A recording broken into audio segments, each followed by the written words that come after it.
Welcome back to the bubble, ladies and gentlemen, and Age of Empires 2 Definitive Edition. I've been playing a couple of games now. Some of them I've already posted to YouTube, and I just realized that I stink at Age of Empires 2. Unfortunately, so I will need to embark on a journey, so to speak, to learn kind of the basics of the game all over again, because I know, like, in theory, lure the boar, get the cheap economy, not the cheap economy, but the sheep economy, etc, etc.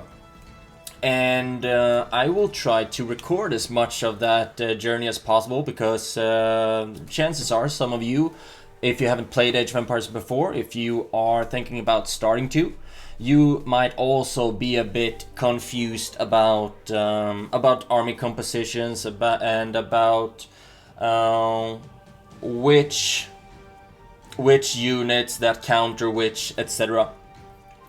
And even if you have played Age of Empires a lot before, it might always be a good idea to go back a bit to the basics and learn, and maybe either learn some things that you've overlooked, or just remind yourself about certain things that you've maybe forgot or don't use anymore. Always good to keep honing the skills. And if you have Age of Empires 2, there's a really good Learn to Play button right here. I played Age of Empires 2, not Definitive Edition, but the HD Edition and the vanilla version a long time ago. So I thought that I could just crack on into it after playing more Cossacks 3 lately, and I've been getting my ass smashed pretty hard on multiplayer, so I would like that for that to stop, of course, and for that to stop and for me to get some good wins, I need to learn more about the game, because I just realized, like playing a couple of games ago or something like that, I just realized I have no idea. I do have some idea, but a lot of the counters don't come as a reflex to me, so that's something rather that I have to learn. So if we go into the Learn to Play, there are two different sections. First, the Learn the Basics, and also the Advanced Techniques. I did the first of the Learn the Basics, and that's like, this is how you select your units, this is how you tell them to move somewhere, this is how the Fog of War works, and this is how you attack an outpost, etc. So I will not be going through that right now, but rather I have one thing that I want to show you in the Advanced Techniques, the Art of War. Here you can see there are a bunch of different playthroughs, I guess. How to get your early economy going, how to go fast castle, how to boom, rushing the enemy, etc. So there are a lot of really good things right here. But you can see that there's one already that I have played through, the land battle. And this is basically how to counter different units on land battle. So it doesn't go through naval. Naval battles are right here. For example, countering fire ships with demolition ships and things like that. But I actually played through the land battle, and as you can see, I got the silver medal. I lost less than 6 units, but I think we should go through it, because some of you might be interested in it, and I will also need to go through it again. Your opponent may seem stronger at first glance, but the sly general does not worry. He studies the enemy and the terrain, and knows how to use his soldiers to maximum effect. Sun Tzu says, "The good fighters of old put themselves beyond the possibility of defeat, and then waited for an opportunity to defeat the enemy." This sounds good. Did you understand what this advice should tell you? I hope so. Good. Then it is time to send your troops into battle. And do not forget to always keep a level head. That's words of wisdom, not only for playing computer games. You will learn advanced tactics which will help you gain the upper hand on your opponents. First of all, always try to use your units according to their strengths and weaknesses. I will explain the standard unit types. If you want to learn more about other units, consult the technology tree. Archers are strong against infantry, but weak against skirmishers. Spearmen are strong against scout cavalry, but are not of much use against men-at-arms and archers. Skirmishers have a bonus attack against archers and spearmen, but lose out against all other kinds of military units. Men-at-arms are especially good against buildings, However, they also fare well against other units unless they are outnumbered. Scout cavalry are strong against skirmishers, but will also fare well against small groups of archers and are excellent raiders to boot. When commanding ranged units, your best chance when facing a numerically superior force is to use hit-and-run tactics. Use your archers to shoot at the enemy units. Then run away when they get too close. Take note of the surrounding terrain. If you fight downhill or from behind a cliff, your units will do additional damage to enemy units. If you fight in a narrow passage, a smaller group of units can overcome a larger one by exploiting the bottleneck. Now that you have learned these important lessons, let us see how you fare on the battlefield. Really good tips coming up. Basic counters and also terrain advantages. Main objectives: defeat all 6 enemy waves, and that's the objective, and also we can go through the hints here. 2. Use your units according to their respective strengths. So archers, like they went through in the video, ranged units strong against men-at-arms and spearmen, but weak against skirmishers and cavalry units.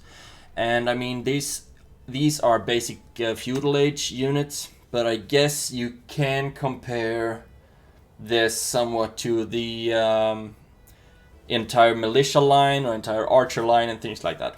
So for example, champions might be considered in the same way as the men-at-arms, in that they are strong against buildings and certain types of infantry, etc. So I'm going to draw broad strokes. That spearmen, the halberdiers, or the pikemen are also of course good against cavalry, but weak against nearly every other unit, etc. Skirmishers, good against archers and spearmen. That's really good to know, that skirmishers are good against archers, because skirmishers generally is a trash unit that doesn't cost any gold to produce or to recruit, but archers, they do cost gold. So then it's always good to know that there are trash units that you can use against gold units. For example, the spearmen, pikemen, halberdiers, anyone from the spearman line, that they are good against cavalry, because then you can also like mass produce pikemen or halberdiers against any type of cavalry units like paladins or cavaliers or knights, etc., which also cost gold of course, but pikemen, halberdiers, etc. don't.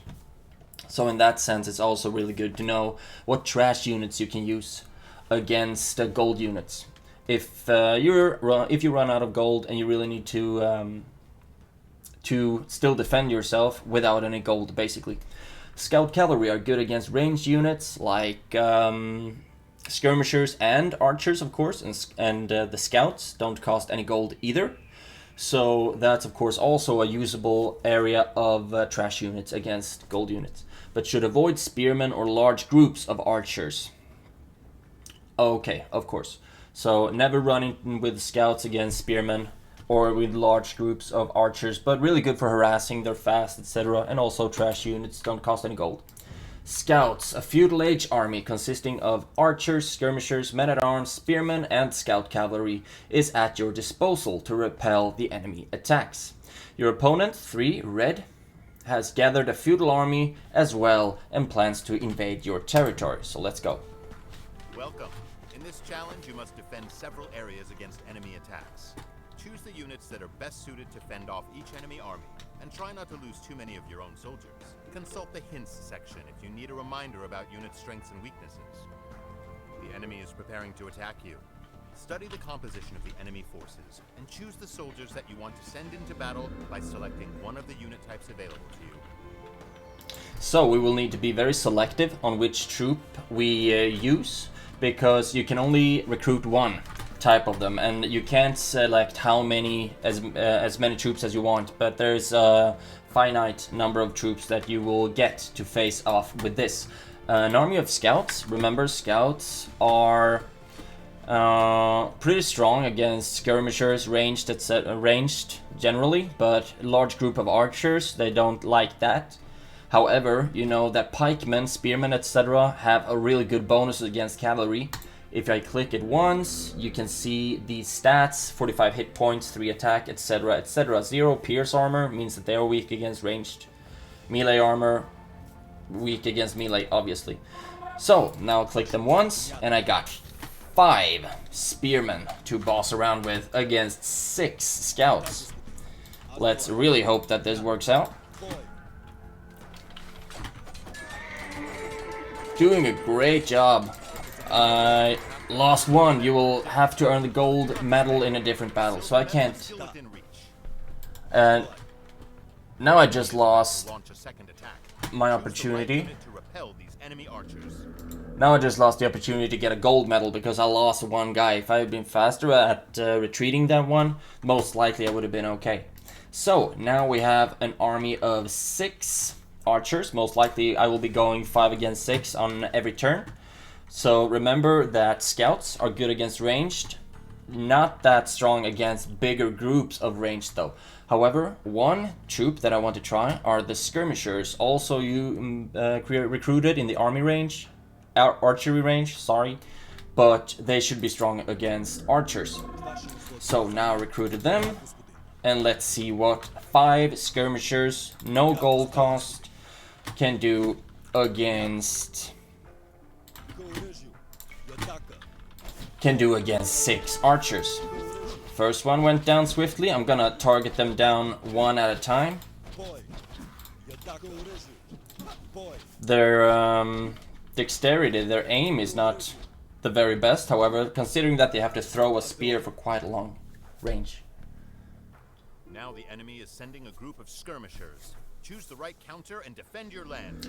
Okay, skirmishers. Remember about the skirmishers. Of course, I don't want to use archers because I just saw what happened when skirmishers meet archers. Maybe skirmishers against skirmishers. They have 6, I have 5, not a good choice. Men at arms. They are slow, but I think they could be a good use against skirmishers. Pikemen, not good against anything against except cavalry, basically. However, cavalry, scouts, good against archers and skirmishers, any ranged unit basically, as long as there are not too many archers. So I'm gonna go with a scout on this one. Okay, I guess they'll always be one up on me. I think I get an attack bonus if I attack from like behind cliffs and things like that as well. I think also that the skirmishers, without a certain upgrade, they have a minimum distance that they can throw their spears. So since I'm fast with the scouts, I can narrow down the distance. Enemy men-at-arms approach from the south. We must stop them. Okay, men-at-arms. This one is actually gonna be difficult because in the video they used a very large amount of archers to get them to defeat them, and I know that I will have fewer archers than they will have men-at-arms. Skirmishers is not going to be a good idea, I don't think. I think actually we're gonna go with archers on this one. If the technology tree, if we bring up the objectives again, go back to the hints. Men-at-arms, generic melee units that are especially strong against buildings and certain types of infantry, but are weak against cavalry and ranged units. So I guess I have to go with either cavalry or archers. If I select the scout, 45 hit points, 3+2 attack, 0 melee armor, 2 pierce armor, fast speed.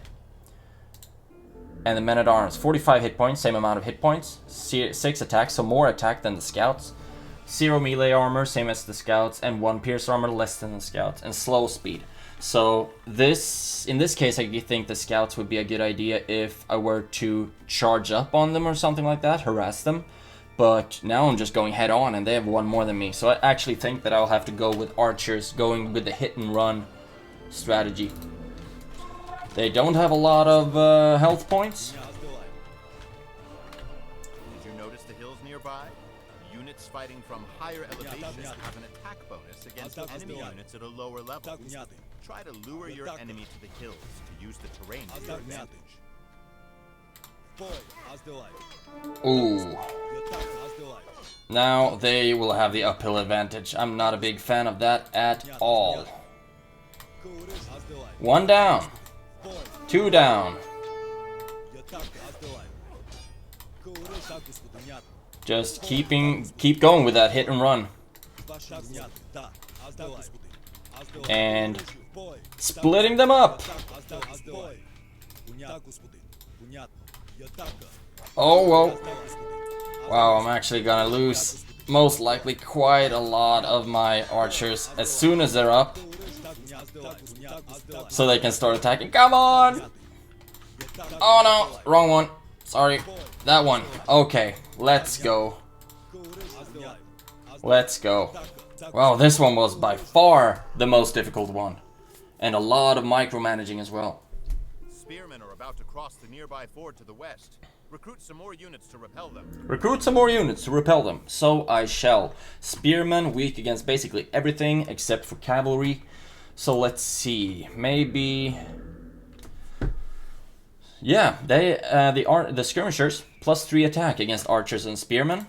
The archers +3 attack against spearmen, so they are of course a very good choice. However, I would like to go with a trash unit as much as I can.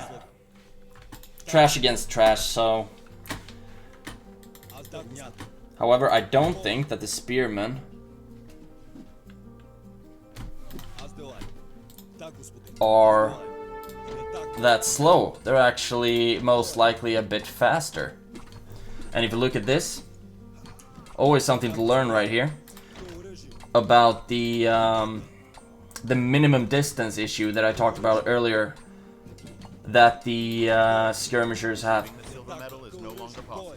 No longer available for the silver medal. The remainder of this attempt to learn more about army compositions. It will certainly help you in the future. So this one is not gonna work because of the skirmishers' minimum distance issue. So the spearmen are the skirmishers' minimum distance issue. So the spearmen were actually able to take down the skirmishers. Good, good patch of wisdom right there.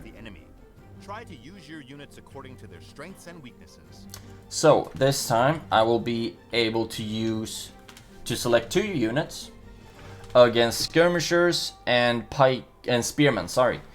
And skirmishers strong against archers. Spearmen strong against horses.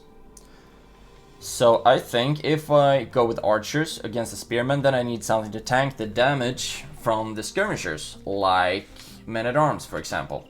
So I actually think that I will be going with men-at-arms. Double-click the men-at-arms and archers. So there we go. And I will put them on stand ground up on this hill. And the men-at-arms will be hotkey 1. And I'm trying to get the uphill advantage going right here. There we go. And remember that the skirmishers have a good pierce armor because of their little shield. So they will be taking a lot of punishment from... They will be tanking a lot of punishment from the archers. However, fortunately, I still have a lot of men-at-arms that will be able to bring them down quite easily. Look at that. They don't do much damage at all against the skirmisher. But look at that. The enemy has been defeated, and this area is now under your control. Great. So I guess...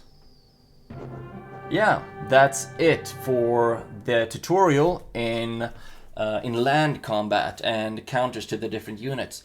Bugs me a little bit that I lost against the spearmen, of course, but that's what I get when I wanted to try out something new using skirmishers instead of archers. I should have used the archers because they had much better bonus, and I don't think they have a minimum range either like the skirmishers do.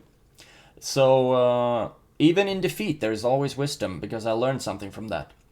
So I also hope that you got some information out of this video and some simple counters. And further on with this specific series, I will still be playing Age of Empires multiplayer online, but I will also keep putting up some